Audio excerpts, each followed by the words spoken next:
Alright, I've got my coding array box here. Let's open it up, check out what's inside. Here's our coding array starter kit. Take it out of the plastic. There it is. Open this up. Okay, you've got a sheet here describing all the various items. First off, you'll see that these items, all these items are connected on your circuit board. Do not take them out for this class. Leave them in, and I'll show you that in a moment. There's a starter guide kit, a little thing that'll help you. We open this up, and here's some jumpers. This is a little device for the servo motor. This is not a refrigerator magnet. It's actually a tool for you to use, and your USB cable. I'm going to just set that there so it won't slide off on the floor. And there's our USB cable. Okay. Now we reach inside here and pull this out, take the foam off and everything. And here it is. And you can see this is a servo motor. It's kind of dangling in place. And you kind of slide that wire back in there. Okay, and it needs to be screwed in. And the little bag, there's a little baggie in here. Has some arms and some screws. And we'll put that on in just a moment. So here's all the various items. Bring this up closer here. We've got sensors here. This is a potentiometer, a slide potentiometer. And over here it looks like this is a Hall effect module, which is a magnetic sensor, a photoresistor module, a thermistor for temperature, a microphone, a flame module, that's probably an infrared detector. This is a level translator to go from 3.3 volt logic to 5 volt logic. Over here we've got an indicator LED, humidity sensor, a RGB LED, red, green, blue. You've got a push button, a touch module, and a buzzer. There's the buzzer.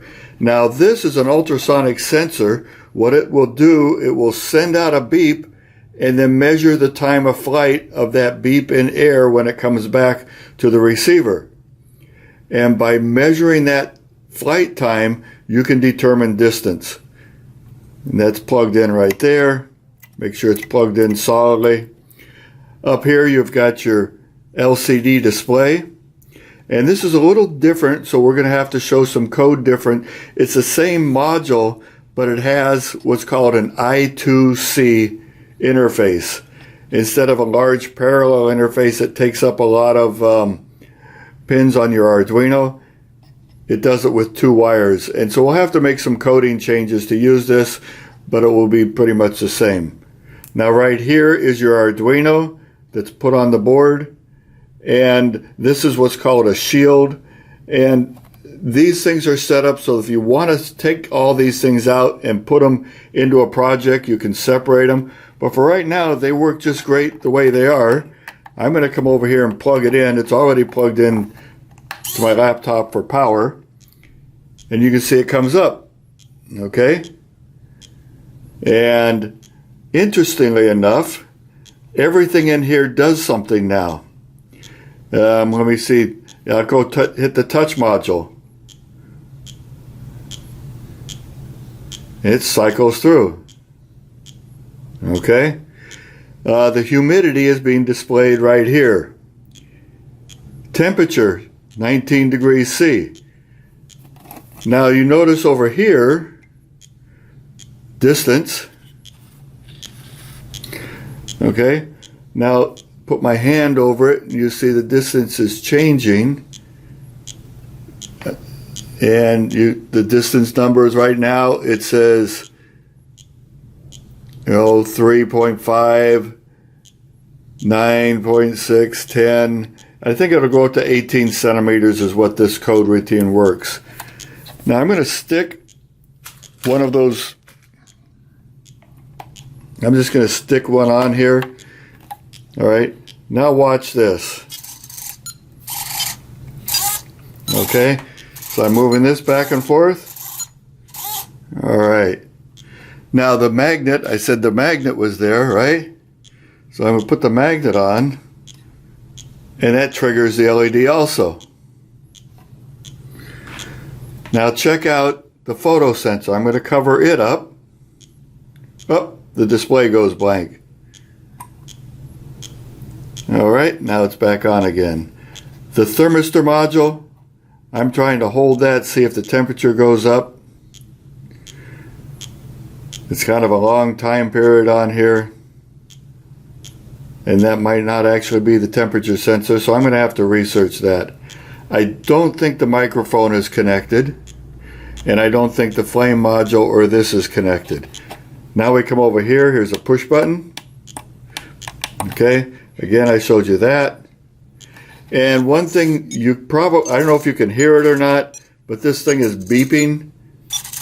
Very quiet beep that changes frequency as I move this potentiometer back and forth, and that's moving.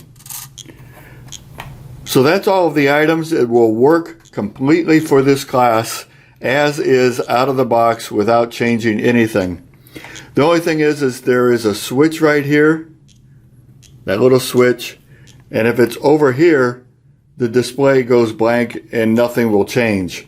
It just will keep whatever was on there, and we want the switch in the push to the right so that we can use the I2C on it. Okay, that should be it. So we'll get going. There's some little screws, and you can screw your servo into place and keep that thing from coming out. And then we can get to coding and learning about these sensors and what they can do, and off we go.